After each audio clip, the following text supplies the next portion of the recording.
我哋最新發表嘅研究報告顯示，有需要向公眾多啲推廣長線財務規劃嘅重要性。而業界認為，市場上極之需要提供更多具備財富提取功能嘅產品，幫助客戶自製長糧。等我哋聽下參與今次研究嘅機構有咩睇法。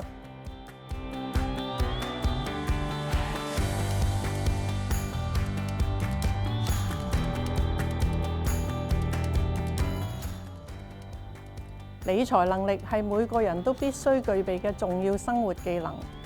無論你係富有抑或貧窮，年青抑或年長，都一樣需要。投資者及理財教育能夠令大眾掌握理財知識同技能，就財務管理作出明智同有根據嘅決定，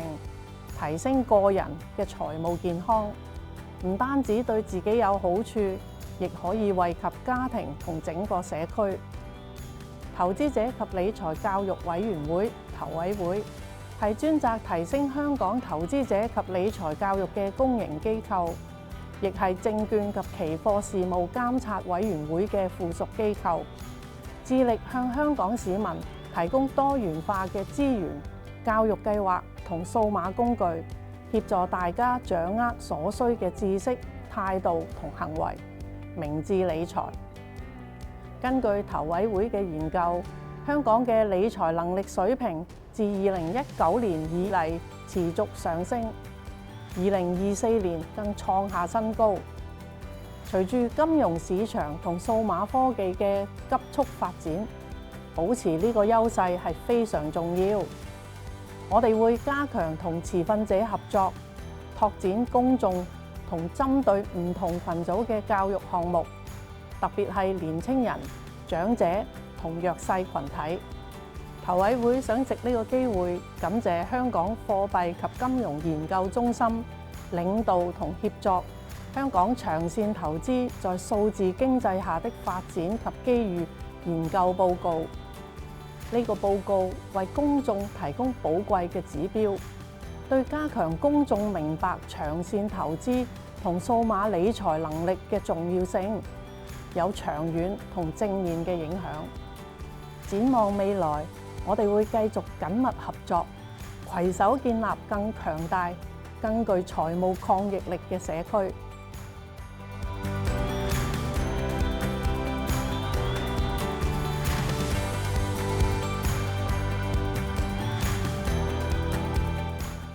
積金局歡迎香港貨幣及金融研究中心發表嘅最新報告，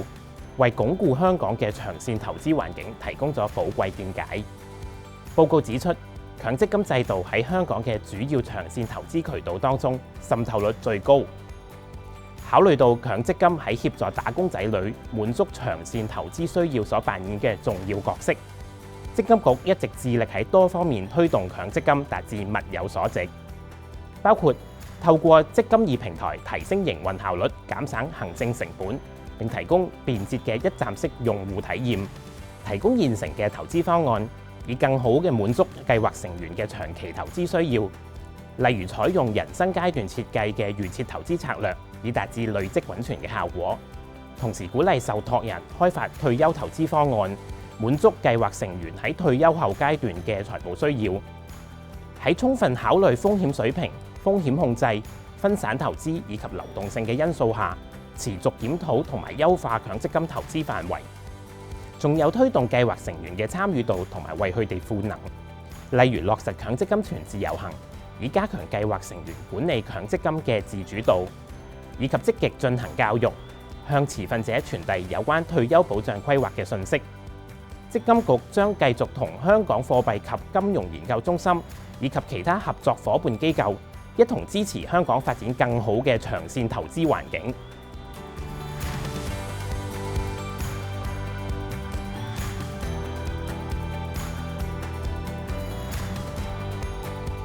多謝香港貨幣及金融研究中心出版呢份咁具份量同埋啟發性嘅研究報告。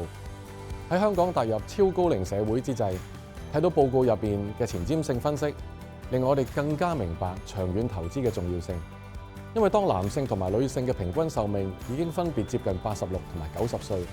長命102歲已經再唔係天方夜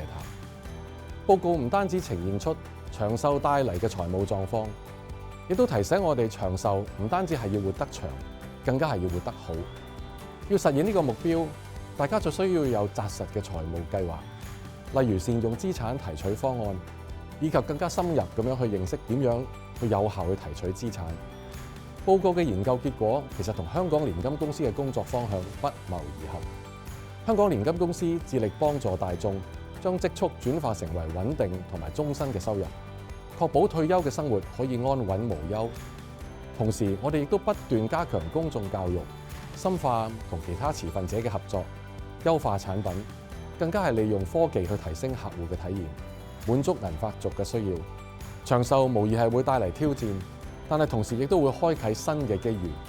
如果退休人士係可以善用理財產品，去獲得可靠穩定嘅現金流，佢哋就可以安心享受理想嘅生活。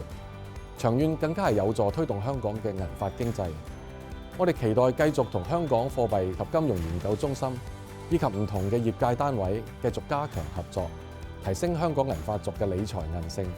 令大眾可以活得更長、活得更好。報告提到，由於香港嘅數碼化應用相當普及，所以適當咁使用先進科技係非常重要，可以幫助到推動產品同埋服務創新，提高效率，以及改善產品分銷。藉住呢份報告，我哋希望為業界提供有價值嘅參考，幫助開發更合適嘅產品，去應對香港人口老化之下市場上各種需求。